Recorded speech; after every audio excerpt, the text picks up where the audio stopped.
Hello. Hello. और क्या question है आपके माइंड में? एक बहुत अच्छा, मतलब कल तेरे से बात करेंगे, एक चीज मतलब एक चीज पे रिकॉल हुआ। हाँ रिकॉल हुआ, मेरे को फोकस करना उस एरिया पे, क्योंकि शायद अच्छा। ये मिस हो सकता है। जैसे तुमने बोला लिखो, तो मैंने लिखा उसी चीज को कि शायद मेरे से पूछना चाहिए ये क्वेश्चन।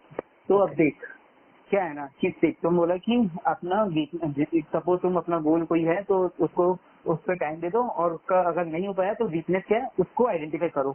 बट सपोज अगर हम वो वीकनेस आइडेंटिफाई कर ही नहीं पाए, इवन तो I am trying my level best, तो मतलब क्या फिर कैसे वीकनेस को आइडेंटिफाई करें?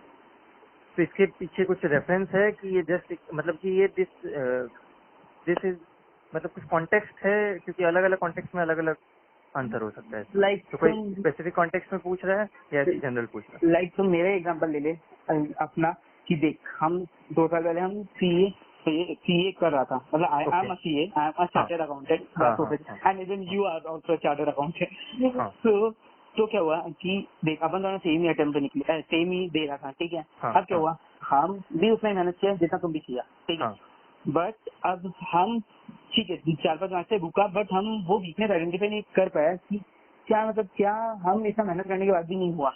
तो क्या मतलब देखो। ये बहुत जन के मन में आता है, क्योंकि इवन तो सब जन ट्राई करता है। देखो हाँ इंस्टीट्यूट को ब्लेम करने से आई डोंट थिंक सो, उसको कोई मतलब है ब्लेम करने से, क्योंकि ये हम पर्सनली फील किया कि इंस्टीट्यूट कुछ नहीं करता है। हाँ 1-2% रहता है, बट अपना भी तो गलती होता है ना, बट अपन गलती आइडेंटिफाई नहीं कर पाता, वो कैसे तो करे? यहाँ देखो, यहाँ तो ऐसा चीज है, ये तो हो गया पढ़ाई रिलेटेड। पढ़ाई में हार्डवर्क, एफर्ट, सब कुछ ठीक है, साथ में लक भी है, और भी बहुत सारा फैक्टर्स होता है। तो एज यू सेड कि हम लोग दोनों ही सीए हैं, हम लोग दोनों ही साथ में स्टार्ट किए थे।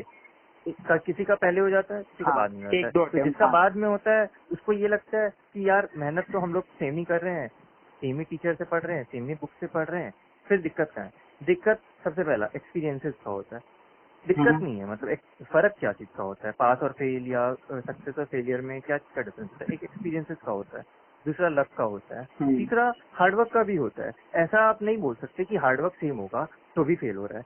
वो फिर तब होगा जब आपका लक नहीं साथ दिया। बट टोटली पे अगर आप बोलोगे बाकी अदर वेरिएबल्स आर एकदम मैचिंग, और आप भी हार्डवर्क किए और ये भी हार्डवर्क किया, फिर भी आप फेल हो गए, वैसा बहुत ही रेयर सिनेरियो होगा। तो ये 3-4 चीज है, along with there are other factors as well, जो रिलेटेड टू पढ़ाई हो गया तो वो टेक्निकल हो जाएगा, तो उसका बात करके नॉट सेंस। तो यहाँ पे आपका हार्डवर्क, आपका लक और आपका एक्सपीरियंसेस, अगर हम टॉप 3 थिंग्स का बात करें, इसके कारण से पास और फेल का रिजल्ट आता है कि कोई पास हो जाता है, कोई फेल हो जाता है। आप बोलोगे कि इसको प्रैक्टिकल लाइफ में कैसे होता है, आप तुम बोलो हाँ, प्रैक्टिकल लाइफ में जैसे कि समझ लो, प्रैक्टिकल लाइफ में अब अगर आप कोई स्पेसिफिक एग्जांपल दोगे तो मैं अच्छा से बता पाऊंगा। अगर मैं इसी एग्जांपल पे कंटिन्यू करूं तो तो बोल। इसमें मैं ऐसे बोल सकता हूं कि एक्सपीरियंसेस में कहाँ डिफरेंस आएगा। तो एक्सपीरियंसेस में वहाँ हाँ डिफरेंस ये आएगा कि आप टीचर से पढ़ रहे हो, मैं भी टीचर से पढ़ रहा हूँ। अगर पर हो सकता है ना कि हम लोग जब टीचर से पढ़ रहे हैं तो आप जितना ग्रैब कर रहे हो और मैं जितना ग्रैब कर रहा हूँ उसमें डिफरेंस होता है।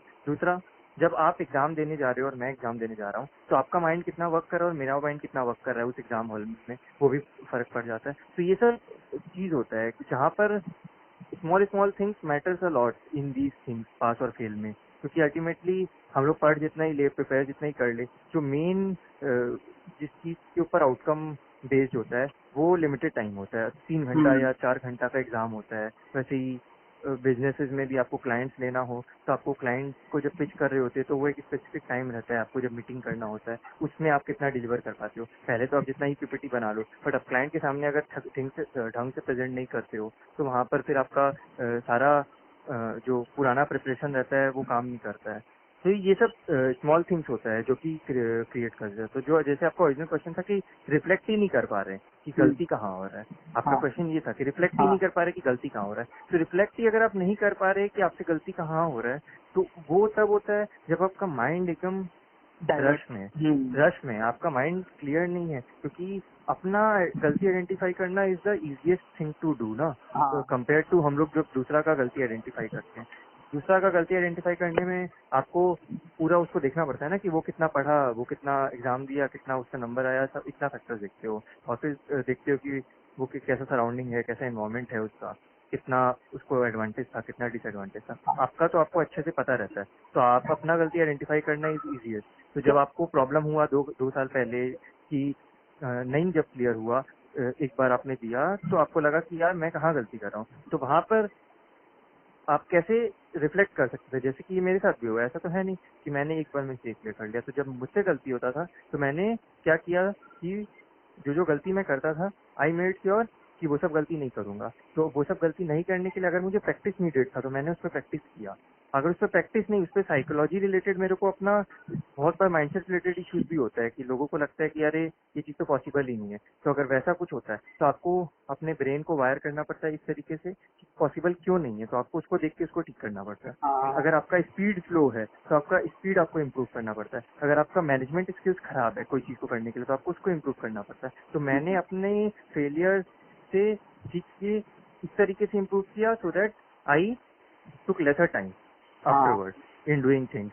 तो आपको भी जब आप रिफ्लेक्ट करते थे और आपको पता नहीं चलता था तो आपको ये सब एरियाज पे वर्क करना चाहिए कि आप कहाँ पर लैग कर रहे हो, आपका कहाँ पर टाइम ज्यादा जा रहा है, कहाँ पर आप हाँ फोकस नहीं हो। ये सब चीज पे रिफ्लेक्ट करने से आपको आंसर मिलने लगता है। और आंसर कभी भी एक शॉट में नहीं मिलता, आंसर आपको मिलता है after you have done thing, और आप सोचने लगते हो और आंसर आपको कभी ना कभी कुछ डॉट कनेक्ट होके मिलता है। हाँ। संग संग आंसर नहीं मिलता है बहुत बार, आपको बाद तो में पता चलता है अरे ऐसा किया था और ऐसा हुआ तो ये इसलिए हुआ था।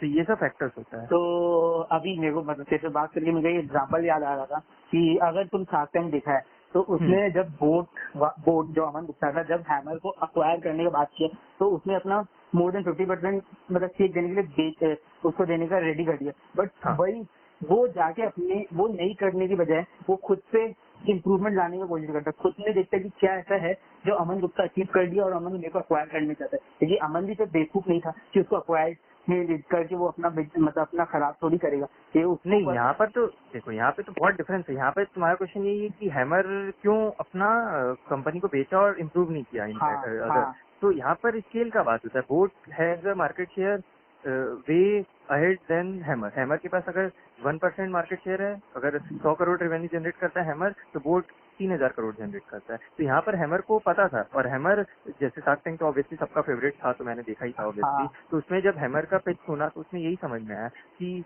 अमन गुप्ता ने बोला कि तुमने तो सब जगह ट्राई किया ही ई कॉमर्स वेबसाइट पे, बट नहीं अपना शेयर कैप्चर कर पाए ना। तो उससे यहाँ पर ये भी समझ में आया ना कि हैमर हाँ tried ways to establish their business and get ahead of boAt, but okay वो हो नहीं पाया because boAt already have a lot of बड़ा हो मार्केट चुका था। बोट के पास में शेयर था, उनके पास में फंडिंग था, उनके पास में एडवर्टाइजिंग करने के लिए बिगर सेलिब्रिटीज थे, तो उनका रीच ज्यादा था। तो यहाँ पर हमेशा आप ऐसे नहीं कर सकते ना कि कंपेयर, आप ऐसे कंपेयर नहीं कर सकते कि मैं भी जॉब कर रहा हूँ और सुंदर पिचाई भी जॉब कर रहा है, तो why the pay scale is having such a difference. तो ये एप्पल टू एप्पल। हैमर को आप बोलोगे कि हैमर अपने ऊपर क्यों फोकस नहीं किया, मे बी हैमर के प्रमोटर को पता होगा कि भाई बोट को हम लोग नहीं पीछे कर पाएंगे। तो बिजनेसेस में ऐसा होता है कि आप बिजनेस कर रहे हो तो जरूरी नहीं कि आपका बिजनेस ही टॉप पे चला जाएगा। आपको ये सब होता है, यही होता है स्मार्ट एंटरप्रेन्योर या स्मार्ट इंडिविजुअल का पहचान। जब आपको अपना वीकनेस पता है, आपको पता है कि आप कहाँ तक मैक्सिमम जा सकते हो उस चीज पे काम करके, तो शायद हो सकता है हैमर का डिसीजन गलत हो या सही हो, दैट्स आई डोंट नो। पर हाँ, वो जो डिसीजन लिया कि वो अपने ऊपर वर्क क्यों नहीं किया, तो हो सकता हाँ है कि उनको उसको पता होगा कि वो अपने ऊपर वर्क भी करेगा तो भी उसको वो रिजल्ट नहीं मिलेगा जो वो बोर्ड को अगर अपना बिजनेस बेच देगा, उससे जो फंडिंग आएगा उससे वो अगर दूसरा कुछ करेगा तो may be he will get okay ज्यादा अहेड इन लाइफ। तो और हैमर को अगर कंटिन्यू करेगा तो हो सकता है आगे जाके हैमर का ब्रांड ही नहीं चले बोर्ड, क्योंकि मार्केट शेयर बढ़ाते रहेगा और फिर हैमर को एक ना एक दिन जाके शट करना पड़ेगा। तो उस टाइम पे उन लोग का वैल्यू और भी इरोड होके जीरो हो जाएगा। क्योंकि ये सब ऐसे भी अभी स्टार्टअप बिजनेसेस में क्या है कि आपको अगर एक बार वैल्यू मिल रहा है, आप नहीं उस वैल्यू को प्राइजिंग कर रहे हो, तो आगे जाके हो सकता है कि वो जीरो हो जाता है। ऐसा हम लोग ने बहुत अच्छा बिजनेसेस में देखा है। हाँ याहू के केस में देखा है। Yahoo had the option to purchase one of the bigger names which is today there, but वो उसने नहीं किया और बाद में याहू को जाके उससे भी कम, जितना में याहू परचेज करने वाला था उस बिग ब्रांड को, उससे भी कम वैल्यू में याहू इन टोटलिटी बिक गया किसी दूसरे बिगर ब्रांड को। तो तो ये सब होता है स्टार्टअप्स एंड ओके बड़े बड़े यूनिकॉर्न्स में। तो मेरे को एक और क्वेश्चन आया है मन में हम्म। कि तो तेरे को क्या लगता है कि hard work versus smart work ये कोई वर्सेस होना चाहिए या तुमको दोनों अपेरेंटली एक साथ लेके चलना चाहिए कि कब हार्ड वर्क स्मार्ट वर्क ये देखो, हार्डवर्क और स्मार्ट वर्क पे तो बहुत सारा आंसर थे और बहुत सारा डिबेट थे, और मेरे को भी कभी हार्डवर्क और स्मार्ट वर्क पे उतना अच्छा से समझ में नहीं आता है कि कौन सा को प्रेफरेंस देना चाहिए, क्योंकि मैं देखता हूँ दोनों का इक्वल इम्पोर्टेंस है। हाँ हार्डवर्क भी बहुत जगह रिक्वायर्ड रहता है जहाँ सिर्फ स्मार्ट वर्क से काम नहीं चलता है, और ऑब्वियसली स्मार्ट वर्क तो एनी डे करिए। तो अगर मेरे से मेरा भी बोलेगा तो smart work is any day required in any field. Smart work बिना तो आप खाली हार्ड वर्क करके आपको रिजल्ट तो मिल ही जाएगा, पॉजिटिव नेगेटिव जैसा भी हो, बट आप बोलोगे कि स्मार्ट वर्क का इंपॉर्टेंस नहीं है, दैट इज तो I can't agree any day. और रिगार्डिंग हार्डवर्क, तो हार्डवर्क भी वही है कि हार्डवर्क में फिर केस टू केस बेसिस पे अपने को देखना पड़ता है कि कहाँ पर हार्डवर्क करने से रिजल्ट आ रहा है और कहाँ नहीं आ रहा है। बट स्मार्ट वर्क तो आप कोई भी जगह करो आपको रिजल्ट पॉजिटिव ही मिलेगा, क्योंकि smart work does not mean कि आप कुछ उसमें लैक कर रहे हो। Smart work means you are doing the work smartly, मतलब। और हार्डवर्क में आप हो गया कि आप बस किए जा रहे हो उस चीज को, तो हो सकता है कि रिजल्ट नहीं आ रहा हो फिर भी आप किए जा रहे हो। तो direction is more important then speed, ये कोड भी है, तो ये यहाँ पर बहुत अच्छे से अप्लाई हो रहा है। हार्डवर्क में आप हार्डवर्क कर रहे हो बट डायरेक्शन गलत है तो पूरा वेस्ट हो गया ना। हाँ, तो मतलब ये है कि हार्डवर्क आपका स्पीड, हार्डवर्क में एकदम स्पीड है, आप 16 घंटा 18 घंटा उस चीज को किए जा रहे हो, बट डायरेक्शन ही रॉन्ग है आपका, हाँ। तब तो गड़बड़ हो गया ना। तो स्पीड से नहीं होता है, आपको डायरेक्शन देखना चाहिए कि आप सही डायरेक्शन में हो या नहीं हो, और फिर सही डायरेक्शन में अगर आप स्पीड पकड़ लिए which is basically smart work, तब तो फिर विन विन सिचुएशन हो जाता है। तो मतलब ये है सिंपल कि हार्डवर्क वर्सेस स्मार्ट वर्क नहीं होना चाहिए, हार्डवर्क एंड स्मार्ट वर्क होना चाहिए। हाँ, ये दोनों इन लाइन चलता रहता है कि कहाँ पर स्मार्ट वर्क इज रिक्वायर्ड, कहाँ पर हार्ड वर्क। तो मतलब कि यू कांट से कि अगर एक का इम्पोर्टेंस ज्यादा है तो दूसरा का इम्पोर्टेंस कम हो जाता है, ऐसा मेरे व्यू के अकॉर्डिंग नहीं होता है। दोनों का अपना अपना इम्पोर्टेंस है, और स्मार्ट वर्क तो इज ऑलवेज बाप, यू कैन से बाप। सॉरी, हाँ, मतलब smart work can be a बाप ऑफ हार्ड वर्क। हाँ मतलब हाँ राइट, कि आपका स्मार्ट वर्क तो आपको आगे लेके जाएगा ही, पर ऐसा नहीं कि सिर्फ स्मार्ट वर्क आगे ले जाएगा, आपको उसके साथ में हार्ड वर्क भी करना पड़ेगा where it is required. But if you say कि सिर्फ हार्ड वर्क आपको आगे ले जाएगा तो ये बहुत कम केसेस में होता है, क्योंकि सिर्फ हार्ड वर्क में time will be required and time is not infinite, time is limited. Yes, समझ आया।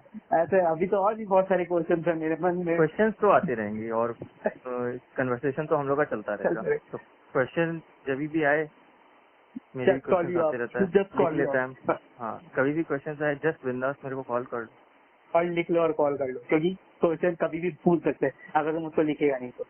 हाँ, you have to write down things whatever is coming in your head. हम लोग ने सुना भी कितने सक्सेसफुल आर्टिस्ट लोग एंड ऑल को आइडियाज आता है अगर बाथरूम में या ट्रैवल कर रहे होते हैं, तो they always carry a notepad and pen, उन लोग लिख के रख लेते हैं, क्योंकि इफ यू डोंट राइट तो तुम फॉरगेट हो जाएगा ना। लाइफ रश है, हमको लगता है लाइफ रश है, कुछ भी पूछ सकता है। तो हाँ, 10 चीज आता है दिमाग में, सिर्फ एक चीज नहीं आता है। इससे स्टैटिस्टिक्स है इतना कि दिमाग एक दिन में कितना चीज चलता है एक ह्यूमन ब्रेन में। तो these are the things you should write down. अगर कुछ भी, these are important things which can change your life in a moment. तो question, ideas, it can transform your life. Okay, ठीक है, समझ आया। आज का ज्ञान तो बहुत हो गया, बट हाँ, हम लोग कंटिन्यू करते रहेंगे। और ये क्योंकि मेरे मन में बहुत सारे क्वेश्चन है जो तुमको ही सॉल्व करना है। हाँ, I'll solve. I like solving things, तो मुझे अच्छा लगता है बच्चों। ठीक है, चलो बाय बाय। बाय। ठीक है।